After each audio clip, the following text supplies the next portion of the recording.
નમસ્કાર, મારું નામ છે પારુલબેન પટેલ.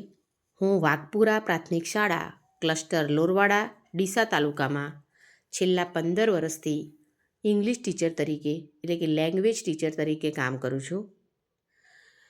બાળકોમાં ઇંગ્લિશ ઇમ્પ્રુવમેન્ટ માટે મેં અનેક ઇનોવેટિવ આઈડિયાઝ અપનાવ્યા છે, અનેક પ્રવૃત્તિઓ કરી છે અને એ દરેક પ્રવૃત્તિને હું ઘણીવાર ઇનોવેશન ફેરમાં પણ લઈને આવી છું, જેથી મારી આ પ્રવૃત્તિ પરથી કંઈક ગાઈડન્સ મેળવીને શિક્ષકો પોતાની સ્કૂલમાં પણ એને એપ્લાય કરી શકે અને એ શાળાના બાળકો પણ આ પ્રવૃત્તિના આધારે કંઈક નવું શીખી શકે.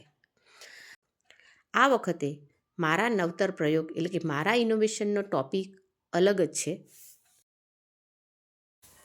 મારા ઇનોવેશનનો એટલે કે મારા નવતર પ્રયોગનો ટૉપિક છે લેટ્સ ટોક, એટલે કે ડરને માત અને ઇંગ્લિશમાં જ વાત.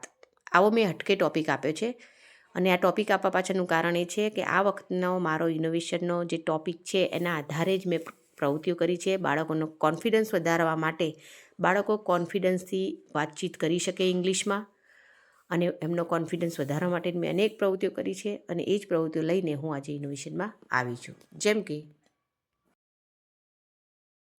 બાળકોના ઇંગ્લિશમાં ઇમ્પ્રુવમેન્ટ માટે એટલે કે એમના વોકેબ્યુલરી ઇમ્પ્રુવમેન્ટ માટે, એમના શબ્દકોશ માટે ઘણા પ્રયત્નો મેં કર્યા છે. પરંતુ મેં જોયું કે બાળકો હજુ કોન્ફિડન્સથી ઊભા થઈને ઇંગ્લિશમાં વાતચીત કરવામાં સંકોચ અનુભવે છે. તો એના માટે મેં 2 વર્ષથી સતત એક પ્રવૃત્તિ નવી શરૂ કરી છે કે ઇંગ્લિશની બુકમાં જેટલા પણ નાના નાના ડાયલોગ આવે છે એ દરેક ડાયલોગ બાળકોને તૈયાર કરાવું છું. બાળકો સરસ રીતે એને તૈયાર પણ કરે છે અને ગાઈડન્સ આપવાથી બાળકો એને ક્લાસરૂમમાં એ ડાયલોગની રજૂઆત કરે છે અને આ ડાયલોગના પણ હું નાના નાના વિડીયો બનાવું છું અને પછી શાળાના સ્માર્ટ બોર્ડમાં વર્ગ સમક્ષ બતાવું છું, જેથી બાળકો પોતાના જ બોલેલા ડાયલોગ વર્ગ સમક્ષ દરેક બાળક સામે જ્યારે પ્રસ્તુત થાય છે ત્યારે એ જુએ છે તો બીજા બાળકો પણ શીખે છે અને એ પણ કોન્ફિડન્સથી બોલવાનો પ્રયત્ન કરે છે. એની સાથે સાથે હું હાજરી પૂરતી વખતે જ બાળકોને જ્યારે પણ આપણે હાજરી પૂરીએ અને બાળકનું નામ લઈએ છીએ ત્યારે બાળક ઊભા થઈને યસ મેડમ કે યસ સર બોલવાને બદલે ઇંગ્લિશમાં જ કંઈક રજૂઆત કરે. રોજ બાળકો હાજરી પૂરતી વખત પોતાનું ઇંગ્લિશ સ્પીકિંગમાં ઇમ્પ્રુવમેન્ટ ત્યાંથી જ એમની શરૂ થઈ જાય છે.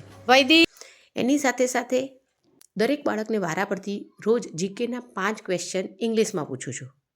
પ્રશ્નો આપેલા જ હોય છે, કારણ કે પ્રશ્નો જ્યારે હું લખાવી દઉં છું ક્લાસમાં એક સાથે 50થી 100 પ્રશ્નો લખાવી દઉં છું, જેના માટે પણ હું સ્માર્ટ બોર્ડનો જ ઉપયોગ કરું છું અને બાળકો એ પ્રશ્નોને વાંચીને તૈયાર કરેલા જ હોય છે અને પછી એ જ પ્રશ્નોમાંથી કોઈ પણ બાળકને ઊભા કરીને કોઈ પણ 5 પ્રશ્ન પૂછવાના અને બાળક એનો જવાબ આપે છે. એટલે કે ઇંગ્લિશમાં જ પ્રશ્ન પૂછવાના ફ્લુઅન્ટલી અને ઇંગ્લિશમાં જ બાળક એનો ફ્લુઅન્ટલી આન્સર આપે છે.